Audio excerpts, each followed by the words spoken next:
ओम शांति। 21/10/2023।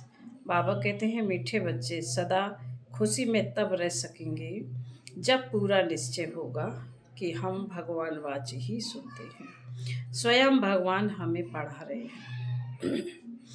प्रश्न है, ड्रामा अनुसार इस समय सभी प्लान क्या बनाते हैं और तैयारी कौन सी करते हैं? उत्तर है, इस समय सभी प्लान बनाते हैं इतने साल में इतना अनाज पैदा करेंगे, नई दिल्ली नया भारत होगा। लेकिन तैयारियां मौत की करते रहते हैं। सारी दुनिया के गले में मौत का हार पड़ा हुआ है। कहावत है, नर चाहत कुछ और भई कुछ और की और। बाप का प्लान अपना है, मनुष्यों का प्लान अपना है। गीत है, किसी ने अपना बना के मुझको मुस्कराना सिखा दिया। ओम शांति। निराकार भगवान वाच ब्रह्मा तन द्वारा। यह पहली बात तो पक्की कर लेनी चाहिए कि यहाँ कोई मनुष्य नहीं पढ़ाते, निराकार भगवान पढ़ाते हैं। उनको हमेशा परमपिता परमात्मा शिव कहा जाता है। बनारस में शिव का मंदिर भी है ना। पहले आत्मा को यह निश्चय होना चाहिए कि बेहद का बाप हमको पढ़ाते हैं। जब तक यह निश्चय नहीं तो मनुष्य कोई काम का नहीं है, कौड़ी तुल्य है। बाप को जानने से हीरे तुल्य बन जाते हैं। कौड़ी तुल्य भी भारत के मनुष्य बनते हैं, हीरे तुल्य भी भारत के मनुष्य बनते हैं। आप आकर मनुष्य से देवता बनाते हैं। पहले जब तक यह निश्चय नहीं है कि भगवान पढ़ाते हैं, वह जैसे कि इस कॉलेज में बैठते भी कुछ नहीं समझते, वह खुशी का पारा नहीं चढ़ता। वह है हमारा मोस्ट बिलीवेड बाप, जिसको भक्ति मार्ग में दुख के समय पुकारते थे, हे परमात्मा रहम करो। यह आत्मा कहती है, मनुष्य तो समझते नहीं कि लौकिक बाप होते हुए भी हम कौन से बाप को याद करते हैं। आत्मा मुख द्वारा कहती है, यह हमारा लौकिक बाप है, यह हमारा पारलौकिक बाप है। तुम अब देही अभिमानी बने हो, बाकी मनुष्य हैं देह अभिमानी। उनको आत्मा और परमात्मा का पता ही नहीं है। हम आत्माएं उस परमपिता परमात्मा के बच्चे हैं। ये ज्ञान कोई को भी नहीं है। बाप पहले ये निश्चय कराते हैं, भगवान वाच, मैं तुमको राजयोग सिखलाता हूँ। तुम देह सहित देह के जो भी संबंध हैं उनको भूल अपने को आत्मा निश्चय कर मुझ बाप को याद करो। कोई मनुष्य व कृष्ण आदि ऐसे कह न सके, यह है ही झूठी माया झूठी काया। झूठा सब संसार, एक भी सच्चा नहीं है। सच खंड में फिर एक भी झूठा नहीं होता। यह लक्ष्मी नारायण सच खंड के मालिक थे, पूज्य थे। अभी भारतवासी धर्म भ्रष्ट कर्म भ्रष्ट बन पड़े हैं, इसलिए नाम ही है भ्रष्टाचारी भारत। श्रेष्ठाचारी भारत सतयुग में होता है। वहाँ सब सदैव मुस्कराते रहते हैं, कभी बीमार रोगी नहीं होते। यहाँ भल कहते हैं फलाना स्वर्ग पधारा, परंतु जानते कोई भी नहीं है। इस समय का राज भी मृग तृष्णा के समान है। एक हिरण की कहानी है ना, पानी समझ अंदर गया और दलदल में फंस गया। तो इस समय सब है दुबन का राज। जितना श्रृंगारते हैं उतना और ही गिरते जाते हैं। कहते रहते हैं भारत में अनाज बहुत होगा, यह होगा, होता कुछ भी नहीं। इसको कहा जाता है नर चाहत कुछ और कुछ नर चाहत कुछ और की और भाई। बाप कहते हैं यह कोई राज्य नहीं है। राज तो उनको कहा जाए जहाँ कोई किंग क्वीन हो। यह तो प्रजा पर राज्य है, इरिलीजियस अनराइटियस राज्य है। भारत में तो आदि सनातन देवी देवताओं का राज्य था। अभी तो कितने धर्म भ्रष्ट कर्म भ्रष्ट बन गए हैं। ऐसा और कोई देश नहीं जो अपने धर्म को नहीं जानते हो। कहा भी जाता है रिलीजन इज माइट। देवताओं का तो सारे विश्व पर राज्य था। अभी तो बिल्कुल ही कंगाल हैं। कितनी बाहर से मदद ले रहे हैं। उन्हों को है बाहुबल की मदद, तुमको है योग बल की मदद। तुम बच्चे जानते हो मोस्ट विलवेट बाप है, जिससे हमको 21 जन्म के लिए सदा सुख का वर्षा मिलता है।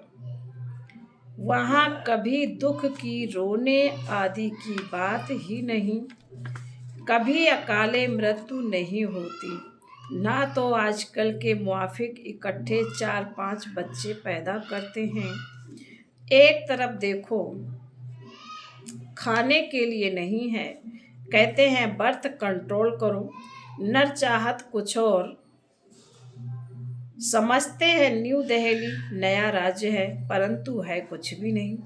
मौत सबके गले में पड़ा है, मौत की पूरी तैयारी कर रहे हैं। बरोबर 5000 वर्ष पहले मुआफिक यह वही महाभारत लड़ाई है।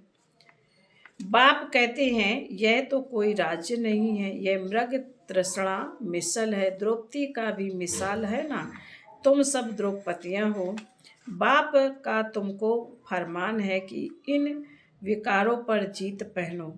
हम प्रतिज्ञा करते हैं हम सदा पवित्र रह भारत को पवित्र बनाएंगे। यह पुरुष लोग पवित्र रहने नहीं देते। कई गुप्त गोपिकाएं कितना पुकारती हैं कि यह हमको मारते हैं।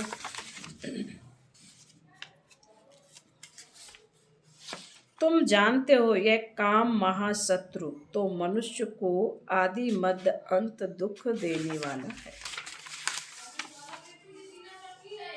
बाप कहते हैं इस पर तुम्हें जीत पानी है। गीता में भी है भगवान वाचु, काम महाशत्रु है, परंतु मनुष्य समझते नहीं। बाप कहते हैं पवित्र बनो तब तुम राजाओं का राजा बनेंगे। अब बताओ राजाओं का राजा बनना है या पतित बनना है? यह एक अंतिम जन्म। बाप कहते हैं मेरे खातिर पवित्र बनो। अपवित्र दुनिया का विनाश, पवित्र दुनिया की स्थापना हो जाएगी। आधा कल्प तुमने विष पीते पीते इतना दुख देखा है, तुम एक जगह यह नहीं छोड़ सकते हो। अब पुरानी दुनिया का विनाश और नई दुनिया की स्थापना हो रही है। इसमें जो पवित्र बनेंगे और बनाएंगे वही ऊंच पद पाएंगे। यह राजयोग है। तुम कहते हो हम ब्रह्मा कुमार कुमारियां हैं, तो बरोबर प्रजापिता ब्रह्मा की संतान भी हैं। ब्रह्मा शिव का बच्चा है, तुमको वर्षा देने वाला शिव है। यह इनकॉर्पोरियम गॉड फादरली यूनिवर्सिटी है। वह हेवन स्थापन करने वाला, वर्षा देने वाला शिव है। वही गॉड फादर ब्लिसफुल नॉलेजफुल बाप बैठ पढ़ाते हैं, परंतु जब देह अभिमान निकले तब बुद्धि में बैठे। तकदीर में नहीं है तो फिर धारणा नहीं होती। बरोबर जगत पिता के तुम बच्चे हो। ब्रह्मा कुमार कुमारियां राजयोग सीख रहे हैं, तुम्हारा ही यादगार खड़ा है। कितना अच्छा मंदिर है, उनका अर्थ तुम बच्चों के सिवाय कोई भी नहीं जानते। पूजा करते माथा टेकते सब पैसे गवा दिए, अभी बिल्कुल ही कौड़ी तुल्य बन गए हैं। खाने के लिए अन्न नहीं है, अब कहते हैं बच्चे कम पैदा करो। यह कोई मनुष्य की ताकत नहीं जो कह सके कि काम महाशत्रु है। यह तो जितना कहेंगे कम पैदा करो उतना ही जास्ती पैदा करेंगे। कोई की ताकत चल नहीं सकती। तुम बच्चों को पहले पहले यह बात समझानी है कि यह गॉड फादरली यूनिवर्सिटी है। भगवान एक है, यह एक ही चक्र है जो फिरता रहता है। यह समझने की बातें हैं। मित्र संबंधियों आदि को भी यह रूहानी यात्रा का राज समझाना है। जिस्मानी यात्रा तो एक जन्म की है, यह जिस्मानी यात्रा तो जन्म जन्मांतर की है, यह रूहानी यात्रा एक ही बार होती है। सबको वापस जाना है, कोई भी पतित यहाँ रहना नहीं है। अभी कयामत का समय है। इतने जो करोड़ों मनुष्य हैं, यह सब तो सतयुग में नहीं होंगे, वहाँ बहुत थोड़े होंगे। सबको वापस जाना है। बाप आए ही हैं ले जाने। जब तक यह नहीं समझते तब तक स्वीट होम और शांति धाम याद पड़ नहीं सकता। याद करना तो बहुत सहज है। बाप कहते हैं स्वीट होम चलो, बाप कहते स्वीट होम चलो। मेरे सिवाय तुमको कोई ले जा नहीं सकता। मैं ही कालों का काल हूँ। कितना अच्छी रीति समझाते हैं, परंतु वंडर है इतने वर्षों से रहते हुए भी धारणा नहीं होती है। कोई तो बहुत होशियार हो जाते हैं, कोई कुछ भी नहीं समझते। इसका मतलब यह नहीं कि पुरानों का ही ऐसा हाल है तो हमारा क्या होगा। नहीं, स्कूल में सभी नंबर 1 थोड़े ही होंगे। यहाँ भी नंबर 1 हैं। सबको समझाना है बेहद के बाप से वर्षा लेने का अभी समय है। 21 जन्म के लिए सदा सुख का वर्षा पाना है। कितने ब्रह्मा कुमार कुमारियां पुरुषार्थ कर रहे हैं। नंबर 1 तो होते ही हैं। तुम जानते हो पतित पावन एक ही बाप है, बाकी सब हैं पतित। बाप कहते हैं सबका सद्गति दाता एक है, वही स्वर्ग की स्थापना करते हैं। फिर सिर्फ भारत ही रहेगा, बाकी सब विनाश हो जाएंगे। मनुष्यों की बुद्धि में इतनी बात भी नहीं बैठती। बाप कहते हैं बच्चे मेरे मददगार बनो तो मैं तुमको स्वर्ग का मालिक बनाऊंगा। हिम्मते मर्दा मत्ते खुदा, गाते तो हैं खुदाई खिदमतगार। वास्तव में वह है जिस्मानी सैल्वेशन आर्मी। सच्चे सच्चे रूहानी सैल्वेशन आर्मी तुम हो। भारत का बेड़ा जो डूबा हुआ है उनको सैल्वेज करने वाली तुम भारत माता शक्ति अवतार हो। तुम गुप्त सेना हो। शिव बाबा गुप्त तो उनकी सेना भी गुप्त। शिव शक्ति पांडव सेना सच्ची सच्ची सत्यनारायण की कथा यह है। बाकी सब हैं झूठ कथाएं। इसलिए कहते हैं see no evil hear no evil. मैं जो समझाता हूँ वह सुनो। यह है बेहद का बड़ा स्कूल। यह यूनिवर्सिटी के लिए यह मकान बनाए हैं। पिछाड़ी में यहाँ बच्चे आकर रहेंगे। जो योग युक्त होंगे वह आकर रहेंगे। इन आँखों से विनाश देखेंगे। जो स्थापना तथा विनाश का साक्षात्कार तुम अभी दिव्य दृष्टि से देखते हो, फिर तुम इन आँखों से देखेंगे। इसमें बड़ी विशाल बुद्धि चाहिए। जितना बाप को याद करेंगे उतना बुद्धि का ताला खुलता जाएगा। अगर विकार में गया तो एकदम ताला बंद हो जाएगा। जितना बाप को याद करेंगे उतना बुद्धि का ताला खुलता जाएगा। स्कूल छोड़ दिया तो फिर ज्ञान बुद्धि से एकदम निकल जाएगा। पतित बना फिर धारणा हो न सके। मेहनत है, यह कॉलेज है। विश्व का मालिक बनने के लिए यह ब्रह्मा कुमार कुमारियां शिव बाबा के पोतरे पोतरियां हैं।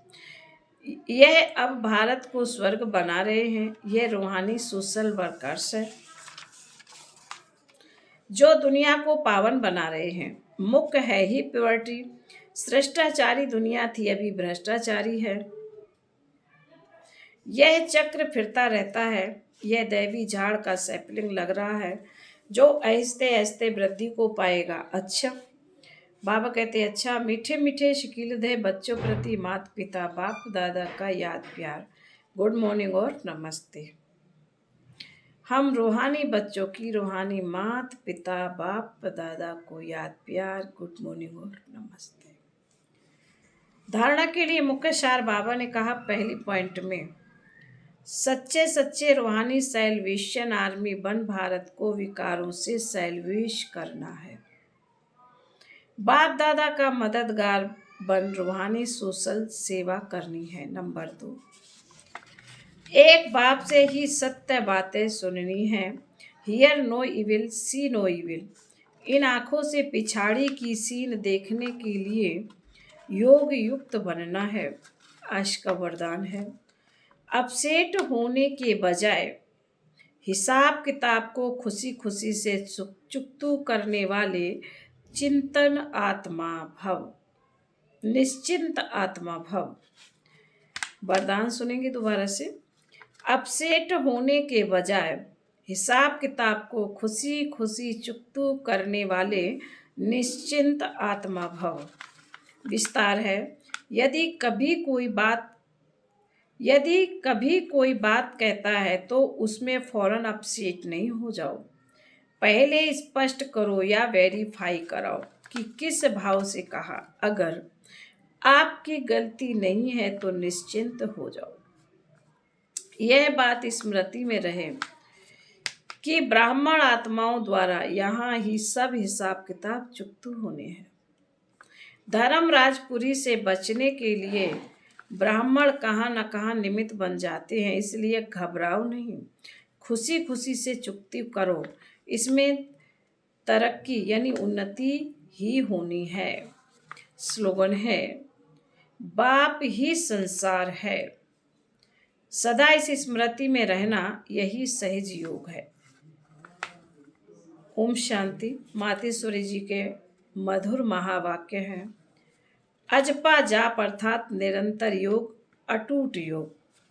जिस समय ओम शांति कहते हो तो उसका यथार्थ अर्थ है, मैं आत्मा उस ज्योति स्वरूप परमात्मा की संतान हूँ। हम भी उस पिता ज्योति बिंदु परमात्मा के मुआफिक आकार वाली हैं। बाकी हम सालिग्राम बच्चे हैं, तो हमें अपने ज्योति स्वरूप परमात्मा के साथ योग रखना है। उससे ही योग रखकर लाइट माइट का वर्षा लेना है। तभी तो गीता में स्वयं भगवान के महावाक्य हैं, मन मनावो। मुझ ज्योति स्वरूप पिता के समान तुम बच्चे भी निराकारी स्वरूप में स्थित हो जाओ। इसको ही अजपा जाप कहा जाता है। अजपा जाप माना कोई भी मित्र जपने के सिवाय नेचुरल उस परमात्मा की याद में रहना। इसको ही पूर्ण योग कहते हैं। योग का मतलब है एक ही योगेश्वर परमात्मा की याद में रहना। तो जो आत्माएं उस परमात्मा की याद में रहती हैं उनको योगी अथवा योगिनियाँ कहा जाता है।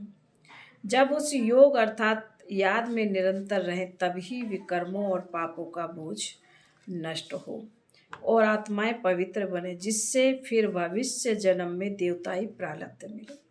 अब यह चाहिए नॉलेज, तब ही योग पूरा लग सकता है। तो अपने को आत्मा समझ परमात्मा की याद में रहना है। यह है सच्चा ज्ञान। इस ज्ञान से ही योग लगता है। फिर बाबा बोले, अच्छा, ओम शांति।